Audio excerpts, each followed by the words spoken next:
of July, and I'm on vacation. I'm literally about to turn my phone off, and I get this pling on my phone. It's an email. You got mail. And I was like, Kevin Kinnnally? I have no idea who this guy is. Let me just hold on one second. Let me just check real quick. First couple lines, Podcast Alley. Okay. I was like, I gotta figure this out. You're gonna learn about Mr. Kevin Kinnnally. You're gonna learn about Conduit Street podcast. You're gonna learn about MACo. On the next voice you'll be hearing will be him talking about all these things. We'll be right back after these messages. In the next voice you'll hear, Mr. Kevin Kinnnally. OpenWorks is Baltimore's largest makerspace, offering access to tools ranging from 3D printers to welder, and training in how to use them. OpenWorks also offers affordable studio space, a coffee shop, and fun-free events throughout the year. But OpenWorks is more than a public workshop. It's a community of creative professionals, students, seniors, entrepreneurs, and makers of all kinds. Check out the website at www.openworksbmore.org or Instagram at open_works_bmore for class schedules, membership options, and more. Pandora's Box is a mod, vibrant, woman-owned lifestyle boutique located in the historic Federal Hill neighborhood of Baltimore, Maryland. Pandora's Box offers a unique selection of the latest trends, jewelry, gifts, home decor, and personal accessories. Their products are high quality, affordably priced, and hand-picked with a sense of humor and authenticity, making them items that everyone can relate to. They are known for sourcing memorable and relevant keepsakes that allow customers to give from their hearts without the stress that comes from doing so. You can count on Pandora's Box to help you select and package the perfect gift. Visit Pandora's Box at 50 East Cross Street, Baltimore, Maryland, 21230. Visit them online at pandorasboxboutique.com. Visit on social media at Shop Pandora's Box Boutique.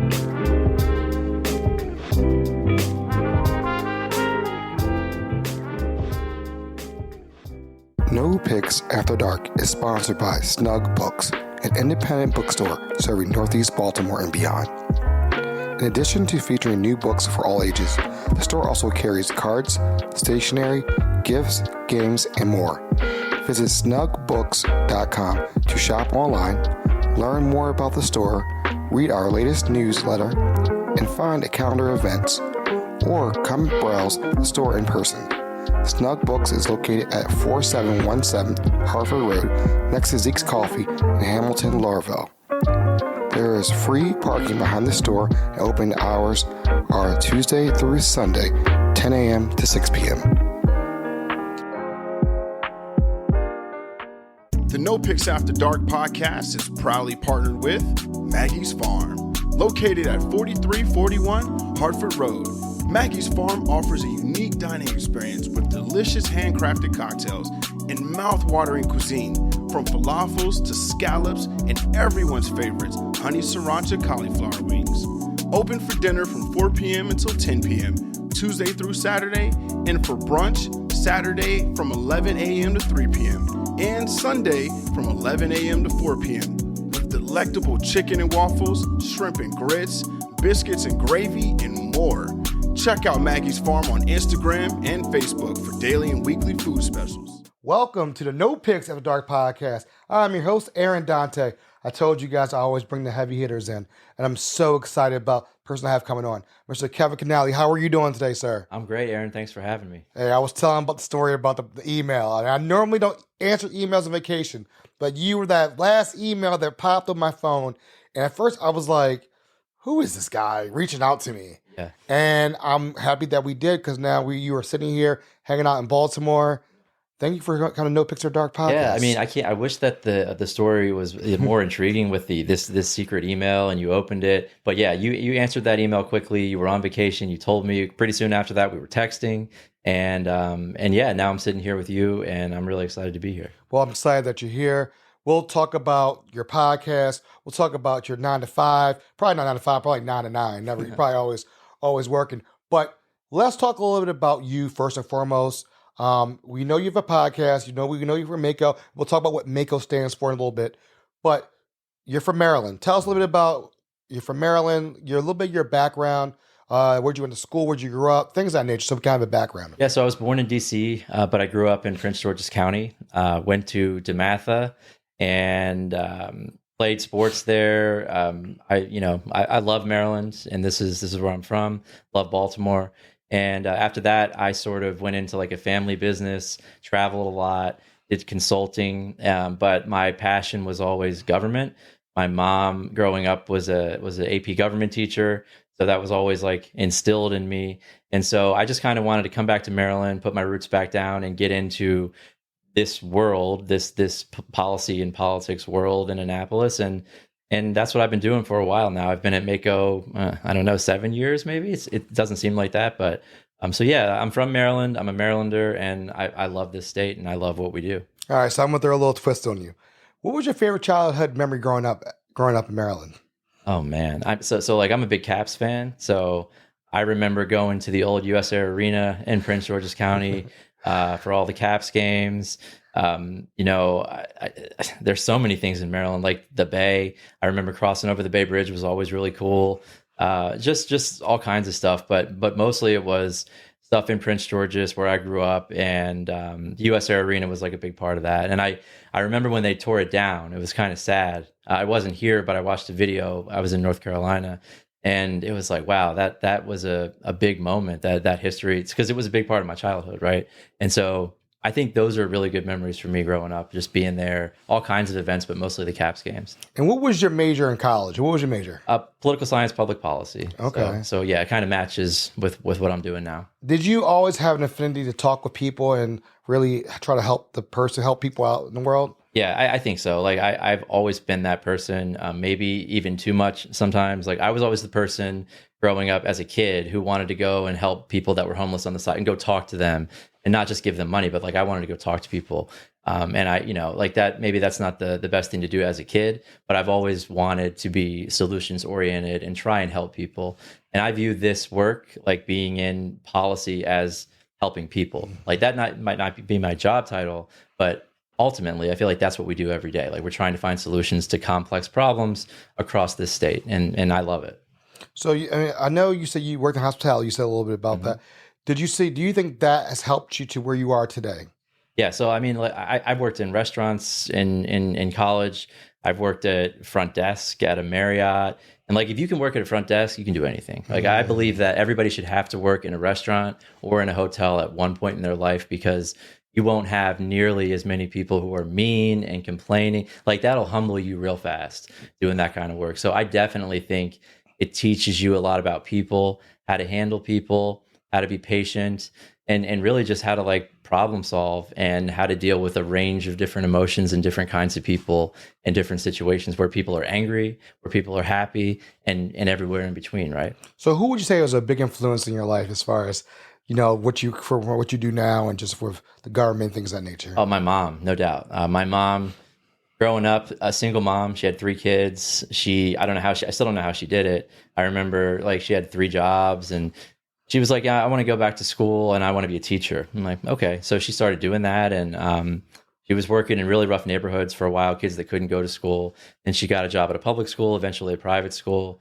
She got Teacher of the Year in Maryland. So she was just a huge inspiration in my life, is a huge inspiration in my life. She just retired from teaching, but I think that's where I get the compassion from, and like wanting to help people. That was always my mom. And no matter what she was doing, it was always about, you need to give back. You need to serve the community. And again, like getting into this kind of work, I'm a direct reflection of her influence in that way. So she's my hero. She's the reason I am where I am, and she's the reason I'm in the job that I'm in. Nice. So the job that you are in right now, how many years have you been there? Like, when did you how long have you been there, and how did you get involved in that? So I think it's like 7 years maybe at this point. I started as an intern. As I said, I got a late start. Like, I was doing other stuff in hospitality and consulting and traveling, which was awesome. But then I decided I wanted to do this. So it's like, well, what do you do? So I took an internship at MACo, and normally an internship is like a, 18, 19, 20-year-old kid. I was older. And I think I had more life experience in that way. I think I understood things maybe at a different level. And after that ended, I just kind of found a way to stick around. Like they couldn't get rid of me. I kind of made myself a utility player. I stepped in and did different roles. And I fell in love with the work, with the association, and with what we're all about. And so at this point, I'm the legislative director. So I've found a way again to like just stick around. And that's how I got into it. It's a pretty interesting story, like from the bottom, moving on up and just again like finding ways to stick around and make it so they couldn't get rid of me. Well, folks, we're gonna learn a little bit about MACo. We're gonna learn about what do they do in the state of Maryland. We're gonna learn a little bit about the podcast. Talk about that, and also I'm gonna tell you a little funny story he hasn't heard yet, but we'll talk a little bit about how I found out who he was after the email. Oh man! So we'll get to the email. We'll talk about how we connected down in not Annapolis, Ocean City for the first time in real life. So, folks. Right after these messages, we'll be right back. When you give to United Way, your gift could be the first spark of something bigger. It can help provide nutritious food for a family in need. Because eating healthy shouldn't be a luxury. It can help someone with housing challenges and be a catalyst for a new beginning. Because a safe space to call home is the foundation for building a better future. Give today. Spark something bigger. The NoPix After Dark podcast is fueled by Carver Communications, where we turn water into wine. What do successful companies like Nike and Microsoft have in common? They all have full-service public relations departments that fuel every aspect of their business. Bill Gates has repeatedly said, if I had one last dollar, I would spend it on PR. Smart business owners and executives understand that to grow their businesses and their brands, they need PR. That's where Carver PR comes in. Carver PR is one of the most premier PR agencies located in Washington, D.C. They handle media relations, marketing, branding, corporate strategy, and crisis. With 25 years in the communication field, they are well versed in every area of business you can imagine. Political, entertainment, corporate, and nonprofit communications. Go to their website and check them out, therealcarver.com, or reach out to them now at therealcarver@gmail.com. The NoPix After Dark podcast is fueled by Zeke's Coffee. Have you tried their coffee yet? I'm telling you, there's something different about it.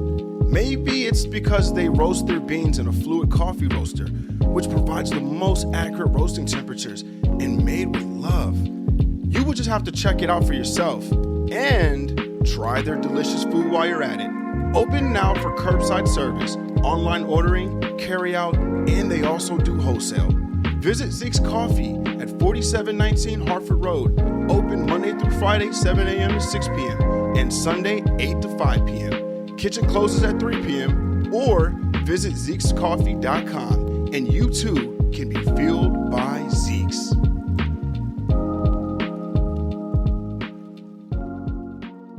Hey folks, we are back with Mr. Kevin Kinnnally. How are you, sir? I'm great.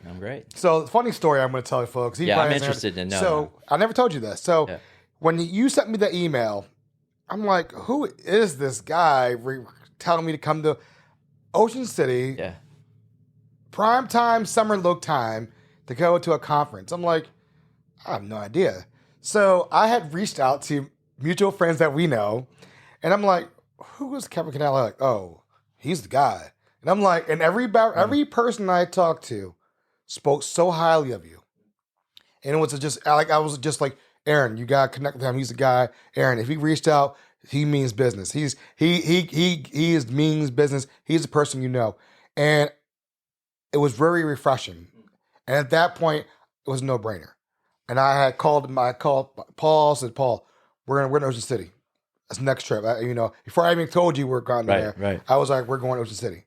And I remember it was so nice because we didn't connect until the second day I was there, or the first full day I was there. Right. But you're like, when you get in town, just call me or text me. And you led me in the right direction to places to be that night. And then the second night, still, we didn't even hang out that night, but you told me where to go. So thank you for everything, and thank you for your hospitality. So the hospitality you talk about, you've done in the past, you really showed it to me, somebody who you didn't. All you knew me is through a video. Well, I mean, to be fair, I mean, I also reached out to people and learned about you. And yeah, like I unfortunately I didn't spend as much time as I wanted to with you. That whole week is crazy down there, as you saw. But I mean, you did a great job. You had a huge presence. I remember you telling me, I'm bringing video, I'm doing this whole thing. I'm like, this sounds like a lot. I hope that we can deliver. But yeah, I was enamored with what you were doing, and I had been following you. And so I reached out to people and said, hey, is this guy accessible? Is this guy, like, you think he'd be willing to do it? And they were like, yeah, same thing that you heard. They're like, he's the guy. So when you said everything you wanted to do, I'm going to bring my video, and we were like, yeah, let's do it. And we can talk more about Podcast Row, but like, I think you were the star of the show. I think that's fair to say. No, I'm just a vessel. That's all I'm there. We just had to wanted to have a good time. Yeah. We didn't know what to expect. But folks, next year you're gonna want to come down here. You're gonna want to come. We're gonna have some stuff for you next year. But no, thank you. That's why I wanted to give you I always the young people say flowers, but I wanted to give because everybody really was like, this is the guy I talked to. So people are probably wondering, what is MACo? Explain what MACo is, because that's what everybody wants to know. Yeah, so it's the Maryland Association of Counties. Like, it's not MAACO. We don't paint cars. People call the office and ask about cars, and it's MACo. So we represent all the counties in Maryland. And for the purposes of this conversation and in state law, where we sit right now, Baltimore City is a county. So there are 24 counties. We also have 157 municipalities. That's a different organization. We work closely with the Maryland Municipal League, but we represent counties, we represent local elected officials. And there are really two sides to our shop. One is the legislative side. I run that side of the shop, and that's direct advocacy, working with the General Assembly, working with all of our local electeds and state electeds and the departments at the state level. And then we also have a member services side, and they're the ones who run that conference that you talk about in Ocean City. We have an event in December, usually in December. This time it's going to be in January because we have an election. That's a little bit smaller, but I like it better. It's definitely more intimate. And then we also do a number of different like one-day events and symposiums like on affordable housing and issues that are really complicated and affect all the counties. And then we also have like a number of professional affiliates. So like the county engineers, the county IT directors, county attorneys. They all meet and they collaborate and share ideas. So MACo is really, to me, we are an advocacy organization, but we're a lot more. We provide a lot of benefits to our members, and I view it as we provide that space to collaborate and share ideas and best practices. And we represent every single county, big, small, urban, rural, lots of people, fewer people, right? They all share unique challenges, but they also share a lot of the same challenges. And it's really cool to see that come together, and them usually agree on everything that we do, like what's best for counties, regardless of where they are. If they're urban, rural, if they're Democrat, Republican primarily, like 95% of the time they all agree, and they send us to advocate on a position that they've all voted for. And that's really cool to see. Now, people from outside, again, a lot of my friends, associates are like, what is MACo down in Ocean City? Like, what is this thing? And this is how I viewed it. I didn't know what I was walking into, but I thought it was the best experience I've ever had. Just meeting so many different people from different Prince George's County, from Charles County, from different counties, and then either like businesses, like, hey, we work with them, and just trying to make Maryland a better place for the people who live here and things of nature. A lot of people from Baltimore were like, why is the mayor at MACo? And then he explained it, but what you said, because we oversee Baltimore because Baltimore is a county.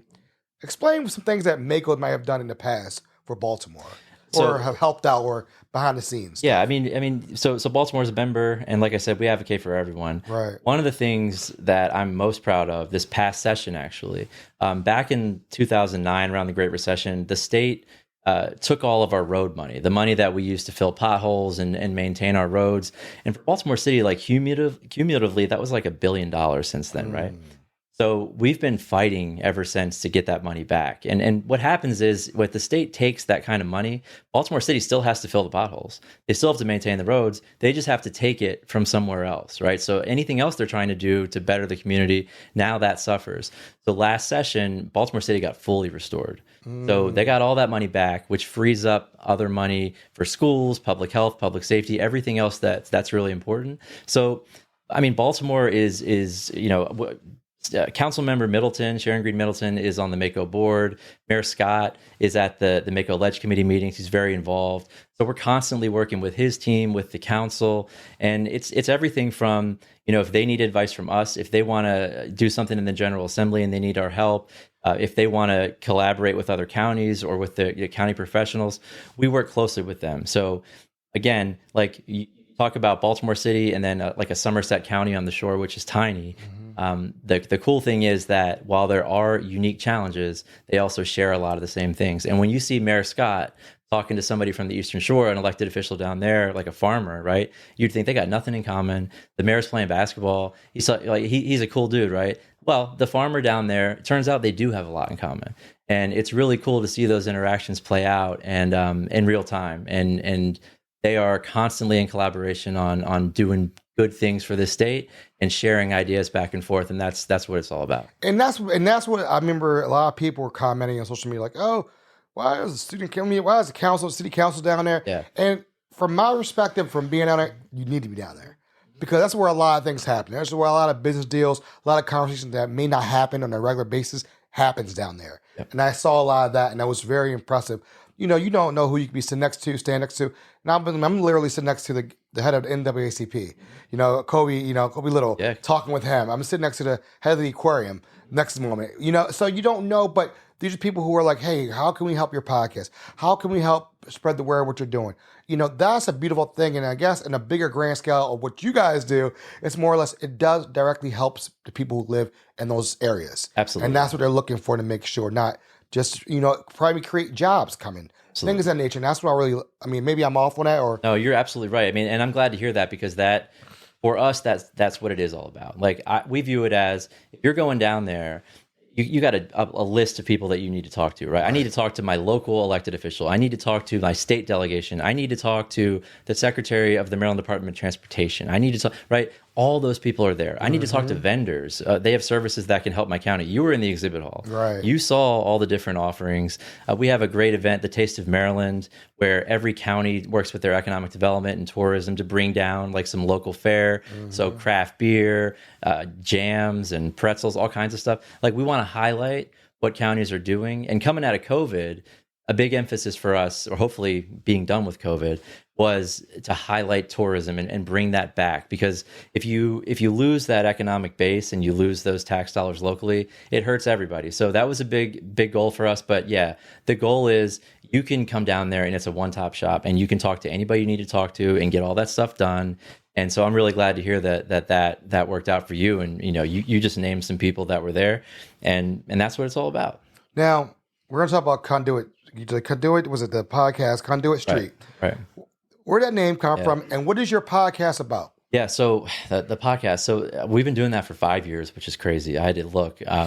So Conduit Street is where our offices are in Annapolis. We also have the Conduit Street blog. Check that out. It's a treasure trove of resources. The podcast started, we were doing like a weekly update conference call on Fridays during the legislative session to sort of keep our members in the loop of what was going on and what was going to happen the next week.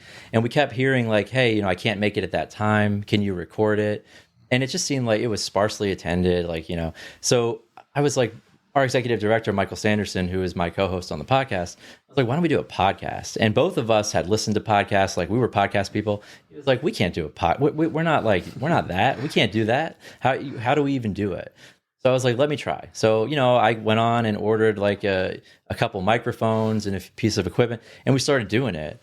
And it has I mean, I never expected it to be where it is now. And I think a lot of it was the Kerwin Commission is like the big education reform, and now it's the blueprint for Maryland. We were willing to get into the weeds and be nerds and wonky. And I was sitting in those meetings every day. I was covering education. So we would break that down. And I think we got like a big listenership there. And then, so we talk about Maryland policy and politics. Of course, we're the county podcast, but we also get into a lot of like tech issues and how new technology is influencing government. I mean, we do it all, but I think we're kind of known as the wonky people who will get into the weeds on like a complex tax issue or something like that. But we've been lucky to have really good guests, and it's really become its own thing and really ballooned in a way that I don't think we ever thought it would. That's a great thing. Yeah, now, you cool. guys have amazing subjects. You guys have a top tier guest. So I already know that. So that's the great. I haven't been on yet. No, I haven't been asked to go on yet. Throwing wink at the camera. You're busy, man. But no, you guys have amazing things going on with that. So so going into 2023, you touched upon a little bit about you have a conference coming up in January.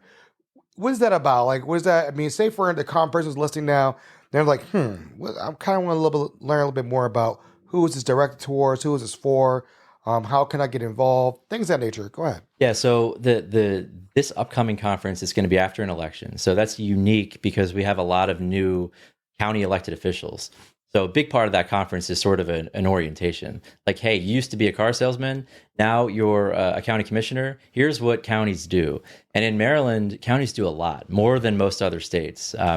So everything from like emergency management, and we're big school funders, like we're partners there, planning and zoning, recycling, everything down the line is counties, right? So we need to provide a venue where they can learn all about that stuff. And so we partner with the University of Maryland, and we have a great academy program where people can go through this program and get credits and then graduate at the end. And again, back to the professional affiliates, like they all show up and they talk about what they do. And we have panel conversations, and it's a 101 for county government. But then we get into more of the content that's sort of specialized in those areas for the rest of the conference. And you were at the summer conference. All of our affiliates, they put together panels and they tell us what they want to do. And we try to find the things that are most important now and the trends that we need to be aware of, and talk about those things and invite private sector, public sector to come and talk. We have our federal delegation, so U.S. senators, congressmen, the governor, the senators, delegates here in Maryland. Like everybody's there. And I'm excited for this next one because every 4 years, it always is really cool to see all the new people coming in and learning about all these things and thinking, wow. And back to what earlier too, like I didn't know that we had this in common with Baltimore City. I'm down on the shore. I didn't realize that we're all doing the same things. Maybe it's not the same scope and one size does not fit all, but I can understand what's going on there because it's going on here too. Are you excited because you're going to have a whole new group of people coming in election-wise? Yeah. It's a whole new, Governor Hogan will be gone. You're going to have a whole new administration, a lot new people. Are you looking forward to seeing like a lot of brand new faces that you probably have never seen before, or some older new faces coming around? I think it's sad to see some people go. Elections are terrible generally. Like, these people, and when you see like the attack ads and, it's hard, and it's hard to see people leave. But yeah, bringing in new people with new ideas is always really cool. We're going to have a new governor. And I know that there'll be a lot of new ideas and opportunities for us to collaborate. We are intergovernmental partners. Counties work really closely with the state. A lot of the stuff that the state wants to do, the counties have to actually do it and implement it at the local level. So we are very much hand in hand. And so I am excited, and I'm excited to meet new people, learn about what their priorities are going to be, and how we can work together again to serve our shared constituents and make Maryland a better place. At the end of the day, that's what we're doing. And what is your hope for Maryland going forward? What is your hope for it? I mean, you know what? Like, I think that we, especially here in the city, like there are a lot of deep-rooted issues, right? And it's funny, like you hear a lot of negativity in the news and whatever. Everybody wants to talk about the challenges. Every city has challenges. Mm-hmm. Baltimore has challenges. But Baltimore's doing a lot of good things. And there are a lot of good opportunities here. But if you want to talk about challenges, I want you to also talk about what you're going to do about it. Like, who are you going to bring to the table to try and solve these complex challenges, while understanding all of the history that has made things the way they are today, right? So you have to be able to be willing to go back and understand some of these deep-rooted inequities and how that plays into what's going on now, and get the right people to the table so that everybody buys in. And nobody wants to, like very few people want to do that. They like to just talk behind their keyboard or behind the camera, but then that's it. And then they just stir the pot and walk away. Like, there are a lot of people doing good things down here, and I promise you, like, the people, the elected officials here and the professionals in this city, they are trying their best to bring everybody to the table and solve these problems. But it can't happen overnight. So we need buy-in. And like, that is my hope for Maryland, that we get all the right people to the table on all of these issues across the state, and we talk to each other and try to solve problems. So people are going to wonder, when does Conduit Street come out? When does the podcast come out? We record usually every week. It comes out on Friday. We are on social media, Facebook, Twitter. I mentioned the Conduit Street blog, so it goes there. It's all over the place, but typically it's every Friday. We've been doing virtual recordings, which has been challenging, but it's typically every week. Not this week because I'm down here with you. Hey. But yeah, it's normally every week. So you can find it on social media, and then just Google Conduit Street Podcast and it'll pop up. So where can they find more information about MACo? And say, for instance, somebody wants to get more information, email, how would they go about doing that? So mdcounties.org is the website. And then on social media, it's Twitter at mdcounties, Twitter, the podcast, my Twitter account, Kevin Kinnnally, you'll find me. And my policy team, I have to give a shout out to them, and member services. They're all on Twitter. So we all write regularly on the blog. Our website's updated regularly. So mdcounties.org is the best way. And then you can always reach out to me directly if you have any questions, or if you want to get involved in the conferences. But what I like to do, I'm the guy that you can talk to about legislation, ideas, and what, I love to work with people. So I'm always open to having that kind of connection. Nice. And people are probably dying and want to know. Probably, are you going to do podcast alley part? Is it going to be a second annual for next year? I mean, we're planning on it, and I want to know how you think we can make it better. Not right now, but like, I want to work with you. And we were excited the way it turned out last time. Like I said, like that whole concept was, I knew there were a lot of podcasts in Maryland, but I also felt like no one was talking to each other, right? And no one was really collaborating. So the whole idea was, let's get everybody down there.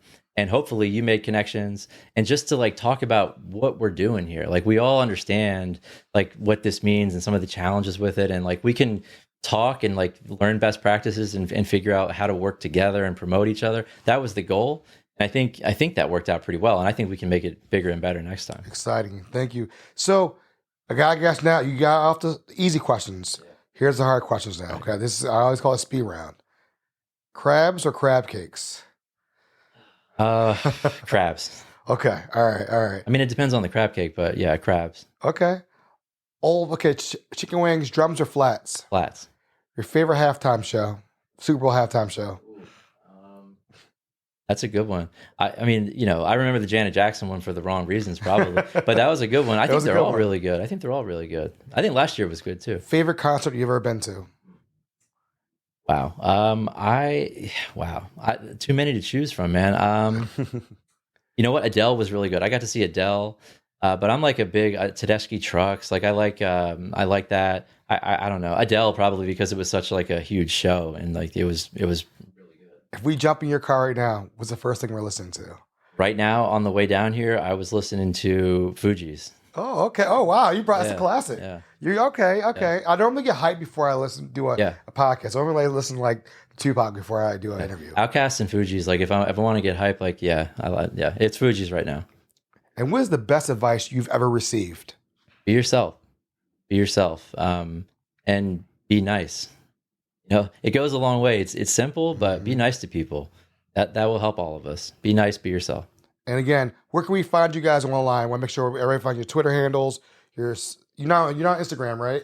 No, we're not. Okay, we may have made one a long time ago, but we don't keep up. It's at MD Counties on Twitter and Facebook. And Facebook, same thing. In Maryland Association of Counties. And what do you want people to walk away from after listening to the interview of us talking? I want people to care about local government and understand that local government is closest to the people. Trust government. Like, right now, we're in election season. I don't know when this will air, but counties run elections. Don't believe all the conspiracy theories. They're safe and secure, but know who your local elected officials are. Right now, we're in Councilmember Dorsey's district here in Baltimore City. Those people have more of an impact on your daily life than the president, anyone at the federal level, right? Like, it's right here. So know who they are, reach out to them, talk to them, and understand the importance of local government, because we influence your daily lives more than anybody else, and we're the most accessible. Like, you can do a lot of things if you just reach out to your local electeds. Well, thank you, sir. I appreciate Mr. Kevin Kinnnally coming on the No Pix After Dark podcast. Finally made it happen. Thank you. Finally made it happen. Yeah, we'll get you on ours because, man, I know you're busy, but man. Well, thank you for coming to Baltimore. Yeah, I appreciate you coming up. We always like people from Annapolis coming in town. We like people coming from DC coming in town. Hanging out in Northeast Baltimore. Really do. Really appreciate it. Thank you. It's laid back. Thank you. It is. Thank you. I like the couch. You got, man, the artwork. I love it. Well, I'm jealous of all your equipment. Yeah. It took a long time. That's all I tell people. It took a long time. Folks, you know how we always do. Love, peace, we're out. Until next time. Baltimore Fiscal Partners is a boutique CPA firm specializing in accounting and consulting services for nonprofits, small businesses, and with experience running nonprofits and small businesses, they know that there's not always enough time at the end of the day for you to focus on your finances. Whether it's monthly bookkeeping or an annual audit, tax preparation or consulting, nonprofit or small business, Baltimore Fiscal Partners provides full range or tailored solutions that keep your goals and budget in mind. Learn more about Baltimore Fiscal Partners online at baltimorefiscal.com or follow them at Baltimore Fiscal on Facebook and Instagram.